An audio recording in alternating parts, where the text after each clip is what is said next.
So if you have a Medeco lock like this one with this on the back and you've lost the key, it's actually a pretty easy job to fix. We're gonna walk through it right now. All you need to fix it, one of these. This is a rim lock from Multi-Lock, and you have the cord here. I'll link to it where you can find it on Amazon below. No need to call in a locksmith for $250 or $300.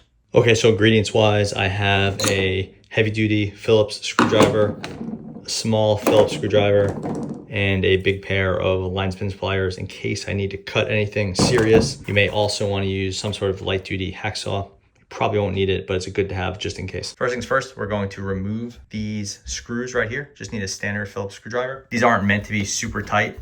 They might have been put in with some lock type compound, but you should be able to get them out. Okay, so this piece will come off. This little piece at the end will pop off. You'll see this bar piece that is going to hang out. Just remove these two screws. Next,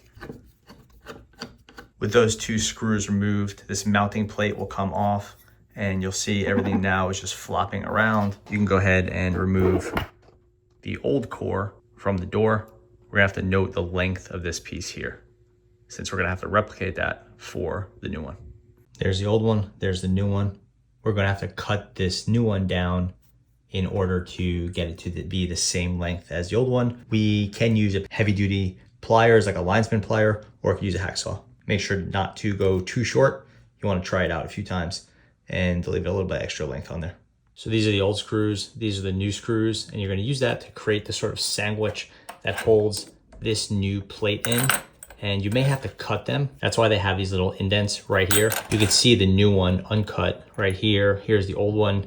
Here's a new one cut. So I just use a big pair of line spin pliers to cut that. You may want to use a hacksaw. Okay, at this point we have essentially a sandwich built up. We have the lock core, the ring that holds it in place. It's all lined up with how the old lock was. The plate, either the old one or the new one. I use the old one. The two screws that we cut, and it's tightened it down. It's nice and tight. You can't super tighten it with this little flimsy plate, would just deflect. You just want to make sure everything is secure. Now we're going to get this piece in the right direction, depending on your backing. It may have to start off like in one direction or the other, and you may have to cut it down to the right length for the width of your door. So this is in place. It's working as it should. It's locking and unlocking. And I tested the key, and the key is locking and unlocking correctly. That's how I knew that the back piece was in the right orientation. If it wasn't, I would have had to turn the key to make sure when I turn the key, this piece locked and closed. Basically, you have to set the default position, the starting position, to be correct. At this point, I'm going to tighten everything down and we'll test the lock. Okay, so before everything is completely cranked down, you want to make sure that everything works. So first of all, does the door shut? Yes. Does it lock? Yes, it locks. Does the key work? So that's all good. Now I can tighten it down and do a final test.